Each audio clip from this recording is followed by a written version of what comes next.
ലോക ചരിത്രത്തിലെ യുദ്ധങ്ങൾ പലപ്പോഴും അടയാളപ്പെടുത്തുന്നത് ആയുധബലത്തിന്റെയോ രാഷ്ട്രീയ വിജയങ്ങളുടെയോ പേരിലല്ല, മറിച്ച് ആ യുദ്ധങ്ങൾ ബാക്കി വയ്ക്കുന്ന നിഷ്കളങ്കരുടെ ചോരപ്പാടുകളിലൂടെയാണ്. ഇറാന്റെ തെക്കൻ നഗരമായ മിനാബിലെ ഒരു സ്കൂൾ ചുവരുകളിൽ ഇന്ന് പതിഞ്ഞിരിക്കുന്നത് കേവലം സ്ഫോടനത്തിന്റെ കറകളല്ല, മറിച്ച് ലോകം കണ്ടിട്ടുള്ളതിൽ വെച്ച് ഏറ്റവും ക്രൂരമായ സാമ്രാജ്യത്തെ വേട്ടയാടലിന്റെയും നയതന്ത്ര വഞ്ചനയുടെയും അടയാളങ്ങളാണ്. അറിവിന്റെ വെളിച്ചം തേടി പുസ്തക സഞ്ചികളുമായി സ്കൂൾ മുറ്റത്തെത്തിയ 150ഓളം പെൺകുട്ടികൾ നിമിഷങ്ങൾക്കുള്ളിൽ അമേരിക്കൻ അഹങ്കാരത്തിന്റെ ഇരകളായി തീർന്നപ്പോൾ അത് മനുഷ്യരാശിയുടെ മനസാക്ഷിക്കേറ്റ ഏറ്റവും വലിയ മുറിവായി മാറി. ഒരു സാധാരണ പ്രഭാതത്തിലാണ് മിനാബിലെ ആ പള്ളിക്കൂടത്തിന് മേൽ മരണം പെയ്തിറങ്ങിയത്. കളിയും ചിരിയുമായി ക്ലാസ് മുറികളിലേക്ക് ഓടിക്കയറിയ കുഞ്ഞുങ്ങൾ ഒരിക്കലും കരുതിയിരുന്നില്ല തങ്ങളുടെ അറിവിനായുള്ള ദാഹം തീർക്കാൻ പോകുന്നയിടം തന്നെ തങ്ങളുടെ ശവപ്പറമ്പായി മാറുമെന്ന്.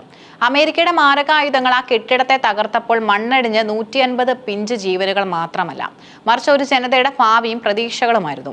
ഇറാനിയൻ പതാക പുതച്ച ചെറിയ ശവപ്പെട്ടികൾ ലോകത്തിന് നൽകുന്നത് വിലാപത്തിന്റെ സന്ദേശമല്ല, മറിച്ച് അചഞ്ചലമായ പ്രതിരോധത്തിന്റെ സന്ദേശമാണ്. പിഞ്ചു കുഞ്ഞുങ്ങളെ ലക്ഷ്യമിട്ടുകൊണ്ട് ട്രംപ് ഭരണകൂടം നടത്തുന്ന ഈ ആക്രമണങ്ങൾ ഇറാന്റെ ആത്മവീര്യത്തെ തകർക്കാൻ വേണ്ടിയുള്ളതാണെങ്കിലും മിനാബിലെ ഓരോ ശവകുടീരവും ഇന്ന് ഉറക്കെ വിളിച്ചു പറയുന്നത് ആ ജനതയുടെ പതറാത്ത പോരാട്ട വീര്യത്തെക്കുറിച്ചാണ്. ആക്രമണത്തിന് പിന്നാലെ വൈറ്റ് ഹൗസ് പുറത്തിറക്കിയ വിശദീകരണം ഇതൊരു സാങ്കേതിക പിഴവാണെന്നായിരുന്നു. എന്നാൽ അമേരിക്കൻ ഭരണകൂടത്തിന്റെ ഉന്നത തലങ്ങളിൽ നിന്ന് തന്നെ പുറത്തു വരുന്ന വിവരങ്ങൾ പ്രകാരം ഈ വാദം പൂർണ്ണമായും അടിസ്ഥാനരഹിതമാണ്. പേര് വെളിപ്പെടുത്താൻ ആഗ്രഹിക്കാത്ത US ഉദ്യോഗസ്ഥൻ തന്നെ സമ്മതിക്കുന്നത് കൃത്യമായ ലക്ഷ്യത്തോടെയും ആസൂത്രണത്തോടെയുമാണ് ഈ ആയുധങ്ങൾ പ്രയോഗിക്കപ്പെട്ടതെന്നാണ്. ലോകത്തിലെ ഏറ്റവും അത്യാധുനികമായ ഗൈഡഡ് മിസൈലുകളും കൃത്യതയാർന്ന ഡ്രോണുകളും കൈവശമുള്ള ഒരു രാജ്യം എങ്ങനെയാണ് ഒരു സ്കൂളിനെ ലക്ഷ്യം വെച്ചതെന്ന ചോദ്യത്തിന് മുന്നിൽ അമേരിക്കൻ പ്രതിരോധ കേന്ദ്രങ്ങൾ പതറുകയാണ്. പ്രതിരോധ സെക്രട്ടറി പീറ്റ് ഹെക്സത്ത് അന്വേഷണം പ്രഖ്യാപിച്ചു എന്ന് പറയുമ്പോഴും അത് കേവലം സമയം നീട്ടിക്കൊണ്ടു പോകാനും സത്യം മൂടിവെക്കാനുമുള്ള തന്ത്രം മാത്രമാണ്. ഇറാന്റെ സാധാരണക്കാരെ ഭയപ്പെടുത്തിക്കൊണ്ട് ആ രാജ്യത്തിന്റെ പ്രതിരോധത്തെ തകർക്കാനുള്ള അമേരിക്കയുടെ സൈക്കോളജിക്കൽ വാർഫെയർ തന്ത്രമാണ് ഇവിടെ അരങ്ങേറുന്നത്. ഭയം വിതച്ച ഒരു ജനതയെ കീഴ്പ്പെടുത്താമെന്നത് സാമ്രാജ്യത്വ ശക്തികളുടെ കാലഹരണപ്പെട്ട വ്യാമോഹം മാത്രമാണ്. ഇറാന്റെ വിവിധ ഭാഗങ്ങളെ ലക്ഷ്യമിട്ട് ഇസ്രയേലും അമേരിക്കയും ചേർന്ന് നടത്തുന്ന സംയുക്ത സൈനിക നീക്കത്തിന്റെ ഭീകരമായ മുഖമാണ് മിനാബിൽ കണ്ടത്. റിപ്പോർട്ടുകൾ പ്രകാരം ഇറാനെ വിഭജിച്ച് ആക്രമിക്കാനാണ് ഇവർ പദ്ധതിയിട്ടിരിക്കുന്നത്. പടിഞ്ഞാറൻ ഇറാനിലെ തന്ത്രപ്രധാനമായ മിസൈൽ കേന്ദ്രങ്ങളെ ഇസ്രയേൽ ലക്ഷ്യം വെക്കുമ്പോൾ തെക്കൻ തീരദേശ മേഖലകളിൽ അമേരിക്കയാണ് മരണം വിതയ്ക്കുന്നത്. മിനാബിലെ സ്കൂളിന് നേരെയുണ്ടായ ആക്രമണം ഒരു വലിയ ഗൂഢാലോചനയുടെ ഭാഗമാണ്. ഈ സംയുക്ത ആക്രമണം ഇറാന്റെ പരമാധികാരത്തിനു മേലുള്ള നഗ്നമായ ലംഘനമായാണ് കണക്കാക്കപ്പെടുന്നത്. നയതന്ത്ര വഞ്ചനയിലൂടെയും അന്താരാഷ്ട്ര നിയമങ്ങളെ കാറ്റിൽ പറത്തിക്കൊണ്ടും നടത്തുന്ന ഈ നീക്കങ്ങൾ പശ്ചിമേഷ്യയെ മൊത്തത്തിൽ ഒരു വംശഹത്യയുടെ വക്കിൽ എത്തിച്ചിരിക്കുകയാണ്. വിയറ്റ്നാം യുദ്ധത്തിന് ശേഷം സാധാരണക്കാർക്ക് ഇത്രയും അധികം ആഘാതം ഉണ്ടാക്കിയ മറ്റൊരു സൈനിക ഇടപെടൽ അമേരിക്കയുടെ ഭാഗത്തു നിന്നും ഉണ്ടായിട്ടില്ല. എന്തുകൊണ്ടാണ് അമേരിക്ക ഇറാനെ ഇത്രയും അധികം ലക്ഷ്യം വെക്കുന്നതെന്ന ചോദ്യത്തിന് ഉത്തരം തേടുമ്പോൾ നമ്മൾ എത്തുന്നത് ഹോർമുസ് കടലിടുക്കിലെ സാമ്പത്തിക സമവാക്യങ്ങളിലേക്കാണ്. ലോകത്തെ സാമ്പത്തിക വ്യവസ്ഥയുടെ ജീവനാടി ഹോർമുസ് കടലിടുക്കിന് കാവൽ നിൽക്കുന്നത് ഇറാനാണ്. ആഗോള എണ്ണ വിപണിയുടെ വലിയൊരു ഭാഗം നിയന്ത്രിക്കുന്ന ഈ മേഖലയിൽ ഇറാന്റെ സ്വാധീനം ഇല്ലാതാക്കുക എന്നത് അമേരിക്കയുടെ വലിയൊരു ലക്ഷ്യമാണ്. പിഞ്ചു കുഞ്ഞുങ്ങളുടെ രക്തം പുരണ്ട ഈ നയതന്ത്രം വഴി ആഗോള എണ്ണ വിപണിയിൽ വൻ ആഘാതം സൃഷ്ടിക്കാനും തങ്ങളുടെ താല്പര്യങ്ങൾ സംരക്ഷിക്കാനും അമേരിക്ക ശ്രമിക്കുന്നു. എന്നാൽ ഇത്തരം ക്രൂരതകൾ അമേരിക്കയുടെ ആഗോള പ്രതിച്ഛായയ്ക്ക് മരണമണി മുഴക്കുമെന്ന് അവർ തിരിച്ചറിയുന്നില്ല. ഇറാന്റെ മണ്ണിൽ വീണ ഓരോ തുള്ളി രക്തവും സാമ്രാജ്യത്വ വിരുദ്ധ പോരാട്ടത്തിന് പുതിയ ഊർജം നൽകും. സ്കൂളുകളും ആശുപത്രികളും സിവിലിയൻ കേന്ദ്രങ്ങളും ആക്രമിക്കുന്നത് അന്താരാഷ്ട്ര നിയമപ്രകാരം യുദ്ധക്കുറ്റമാണ്.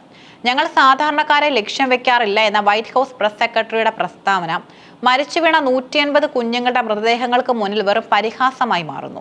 ഐക്യരാഷ്ട്രസഭയുടെ മനുഷ്യാവകാശ വിഭാഗം നിഷ്പക്ഷമായ അന്വേഷണം ആവശ്യപ്പെടുമ്പോഴും കുറ്റവാളികളിൽ തന്നെ അന്വേഷണം നടത്തുന്നതിലെ വൈരുദ്ധ്യം ലോകം ചർച്ച ചെയ്യുകയാണ്. സ്വന്തം തെറ്റുകൾ മൂടിവെക്കാൻ പുതിയ തെളിവുകൾ കെട്ടിച്ചമയ്ക്കാനും ഉത്തരവാദിത്തം മറ്റൊരാളിലേക്ക് കെട്ടിവെക്കാനും അമേരിക്ക ശ്രമിക്കുമോ എന്നതാണ് ഇപ്പോൾ നിരീക്ഷകർ ഉറ്റുനോക്കുന്നത്. സത്യം ഒരിക്കലും മറച്ചുവെക്കാനാവില്ല. മിനാബിലെ ആ കൊച്ചു കുഞ്ഞുങ്ങളുടെ ജീവനെടുത്ത ഈ സൈനിക നീക്കം ആധുനിക യുഗത്തിലെ ഏറ്റവും വലിയ നയതന്ത്ര വഞ്ചനയായി ചരിത്രത്തിൽ അടയാളപ്പെടുത്തും. മിനാബിലെ തെരുവുകളിൽ ഉയരുന്ന ആ ഹൃദയഭേദകമായ വിലാപം കേവലം ഇറാൻ എന്ന രാജ്യത്തിന്റെ മാത്രം വിലാപമല്ല, അത് ലോകമെമ്പാടുമുള്ള ഓരോ മനുഷ്യസ്നേഹിയുടെയും ഉള്ളിൽ തറയ്ക്കുന്ന നീറ്റലാണ്. രാഷ്ട്രീയ ലാഭങ്ങൾക്കും തന്ത്രപരമായ മേധാവിത്വത്തിനും വേണ്ടി നിഷ്കളങ്കരായ പിഞ്ചു കുഞ്ഞുങ്ങളെ ബലിക്കല്ലിൽ എത്തിക്കുന്ന അമേരിക്കൻ യുദ്ധതന്ത്രങ്ങൾ മനുഷ്യരാശിയുടെ തന്നെ ശാപമാണ്. എന്നാൽ ഓരോ അധിനിവേശ ശ്രമവും ഇറാന്റെ ആത്മവീര്യത്തെ തകർക്കുന്നതിന് പകരം കൂടുതൽ കരുത്താർജിപ്പിക്കുകയാണ് ചെയ്യുന്നത്.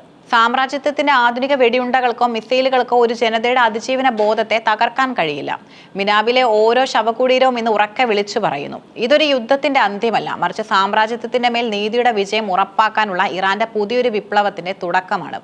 ചരിത്രം ക്രൂരന്മാരായ ഭരണാധികാരികളെയും അവരുടെ അധിനിവേശങ്ങളെയും ഒടുവിൽ ചവറ്റുകുട്ടിയിൽ തള്ളിയിടുന്നു. മിനാബിലെ സ്കൂളിൽ അമേരിക്ക ചൊരിഞ്ഞ രക്തത്തിന് കാലം മറുപടി നൽകും. 150 പെൺകുട്ടികളുടെ അകാല മരണത്തിന് കാരണമായ ഈ ആക്രമണം ലോക സമാധാനത്തിന് ഭീഷണിയാണെന്ന് ഐക്യരാഷ്ട്രസഭയും മറ്റ് അന്താരാഷ്ട്ര സംഘടനകളും തിരിച്ചറിയേണ്ടതുണ്ട്. സ്വന്തം മണ്ണിൽ നിന്നും വിദേശ ശക്തികളെ തുരത്താനുള്ള ഇറാന്റെ പോരാട്ടത്തിന് മിനാബിലെ ഈ ദുരന്തം നിത്യപ്രേരണയാകും. നീതിയുടെ സൂര്യൻ ഉദിക്കുന്ന നാളിൽ സാമ്രാജ്യത്തിന്റെ ഇരുട്ട് മായുക തന്നെ ചെയ്യും.